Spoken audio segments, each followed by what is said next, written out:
deliver consistent high purity products to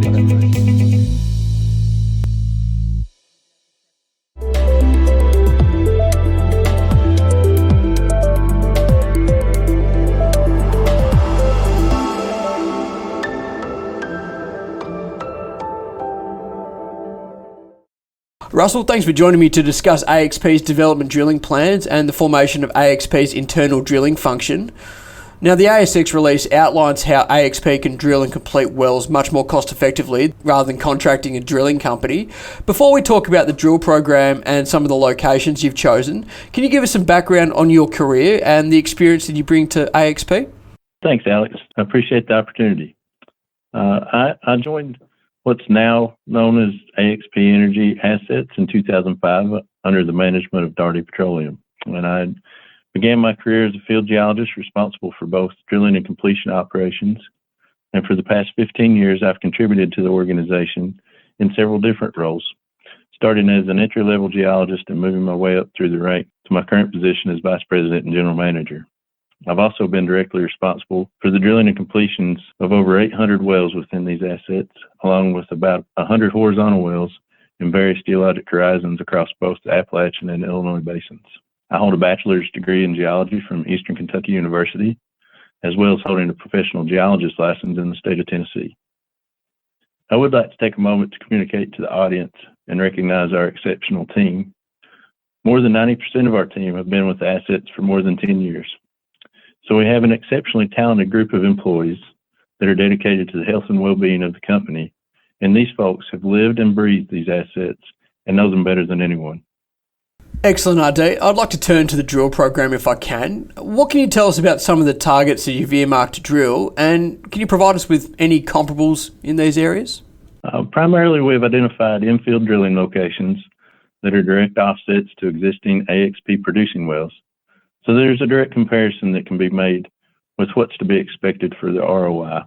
These leases consist of low-cost and low-risk infield drilling at depths of less than 3,000 feet, stacked pays, increasing the likelihood of success, and we obviously have confidence in the commercial viability of the project after thoroughly evaluating previously proven production of offset wells with long-lived production histories and other further expansion probabilities. Now, AXP has previously mentioned that the North Hanson lease is an old Exxon field. Besides the producing wells that you have on this lease, what will be the longer-term plan to bring a field like this back to life, and how does AXP maximise its potential?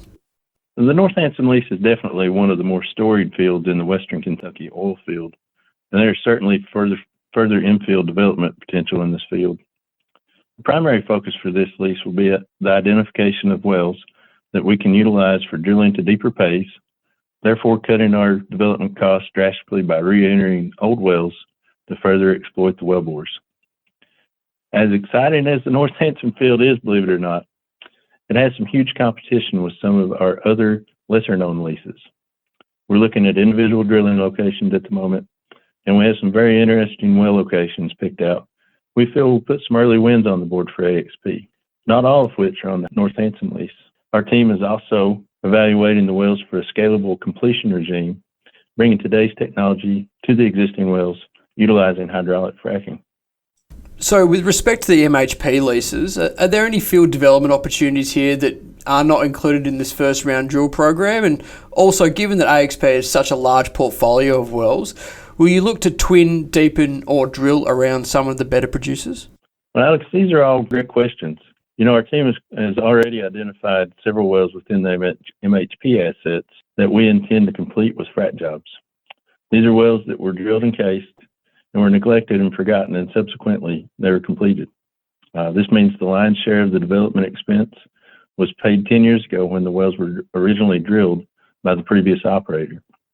There are constantly production enhancement candidates that our team is identifying across the portfolio, and as we become aware of those instances, we evaluate each one and prioritize accordingly.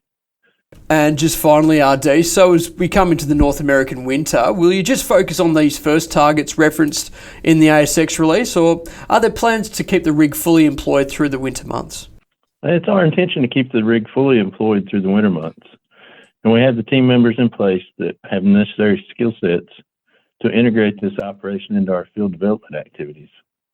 We also had the need for the equipment when we're not drilling to re-enter existing non-productive wells that have obstructions that need to be cleaned out, allowing for those wells to return to a productive status. And in closing, Alex, the net of it is our portfolio is vast. We have a considerable acreage position, a large number of wells, and constantly working to improve the assets. And this is really what it's all about. Fortunately for AXP and its shareholders, we have a tremendous group of people and assets at our disposal to work through whatever challenges we're met with. Fantastic. Really appreciate you joining me, RD, and all the best with the drill program. Thank you, Alex.